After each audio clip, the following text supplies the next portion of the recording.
Hello, and welcome to episode 2 of Coalition of the Grillin. In today's episode, it's pork sausages. Why?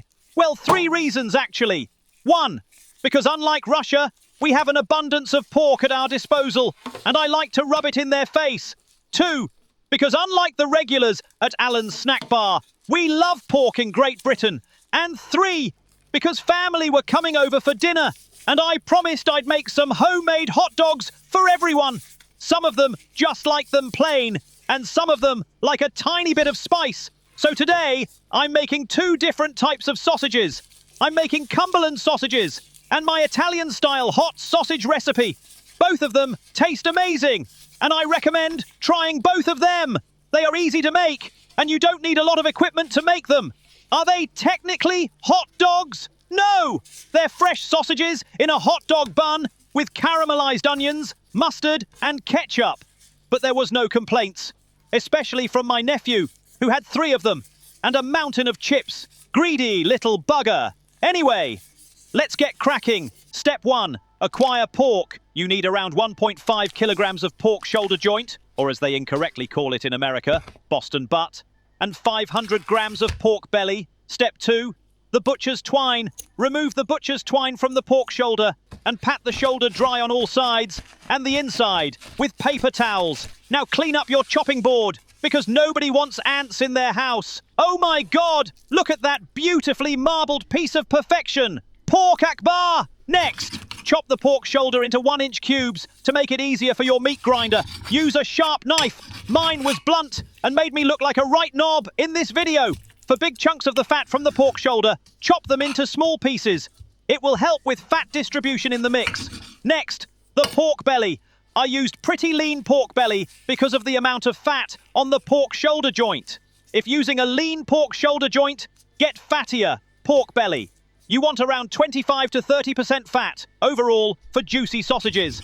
Chop the pork belly up into 1 to 1.5-inch cubes and then add it to the chopped pork shoulder we set aside earlier. Oh wow! Look at it! Lovely tasty pork! I really don't understand why 7th century cave dwellers don't eat it! Anywho, give it all a really good mix. Separate into 2 equal-sized batches and then add them into the freezer for 20 to 30 minutes before grinding, along with your meat grinder parts. This makes a massive difference when it comes to grinding the meat, so don't skip this step. It's really important.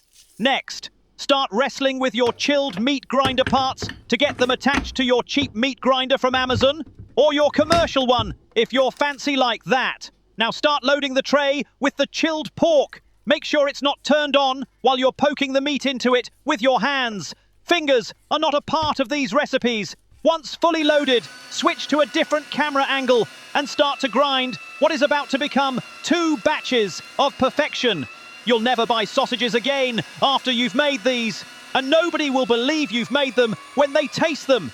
They really are that good. Do both batches and then set them aside in the fridge while you make the magic happen. Step 3, the seasoning.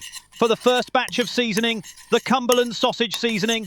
To a bowl, add 1 level teaspoon of table salt, 2 teaspoons of freshly ground black pepper, 1.5 teaspoons of dried sage, 1 teaspoon of dried thyme, half a teaspoon of ground nutmeg, and half of a teaspoon of white pepper. Now give that a good mix and set aside for later.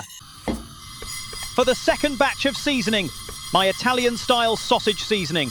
First, toast 2 3/4 teaspoons of fennel seeds in a dry pot or pan until they start popping. Now remove and grind with a mortar and pestle until they become a powder. In a bowl, add 1 level teaspoon of table salt, the toasted and crushed fennel seeds, 2 teaspoons of chili flakes, 2 3/4 teaspoons of sweet paprika, 1.5 teaspoons of smoked paprika, 1 teaspoon of granulated garlic, 3/4 teaspoon of black pepper, and 1/3 teaspoon of white pepper. Give that a good mix and then set aside. Now call in the wench to clean up your mess. If you see this, I'm joking, darling. Please don't kick me out of the house again. It's cold out there. Step 4, back to the meat. For the first batch, add the meat into a fancy roasting tray or a baking tray. You need something that gives you enough space to knead the mixture. Spread it out and then sprinkle most of the Cumberland sausage mix all over it. Mix gently to ensure even distribution of the seasoning. Then, add the remaining seasoning and continue to mix gently. When all mixed up nicely, begin to knead the mix for 2 to 3 minutes. Then, in small amounts at a time, add 120 milliliters of ice-cold water, kneading for a minute or two in between, adding each part of the water.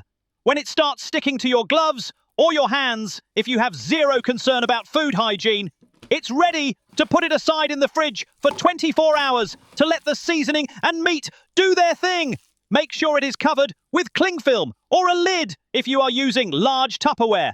For the second batch, follow the same instructions as for the previous batch, except use 125 milliliters of ice-cold water instead of 120 milliliters.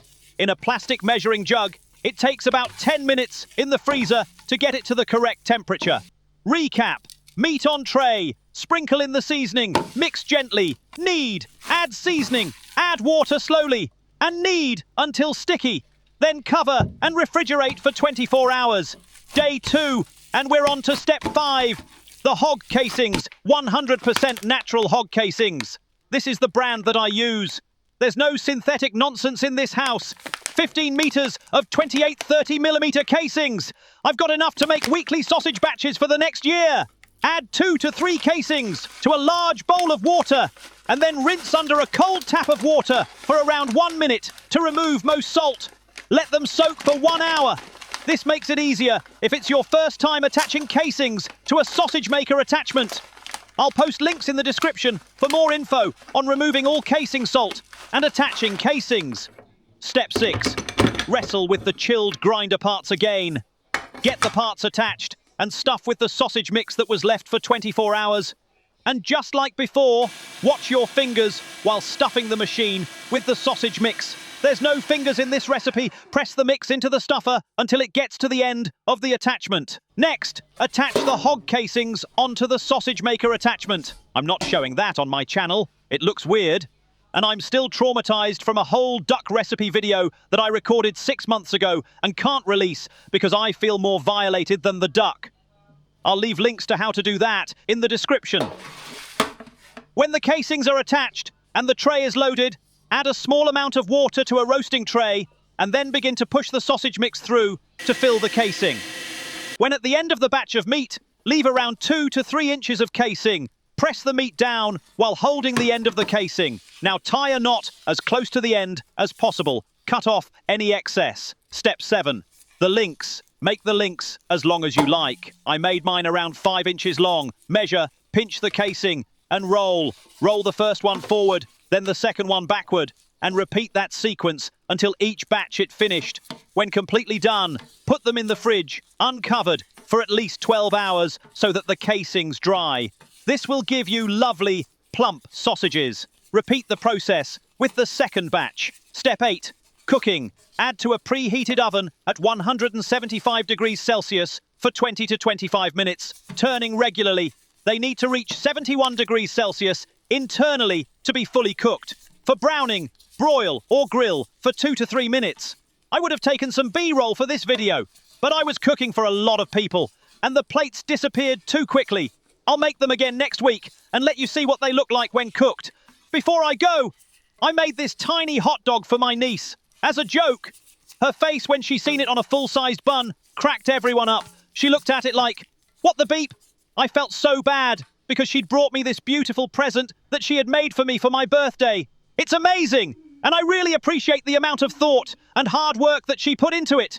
It'll be something that I'll love and cherish forever. Thank you, darling. It's your birthday today, so I just wanted to say happy birthday, and I hope you have the best birthday ever.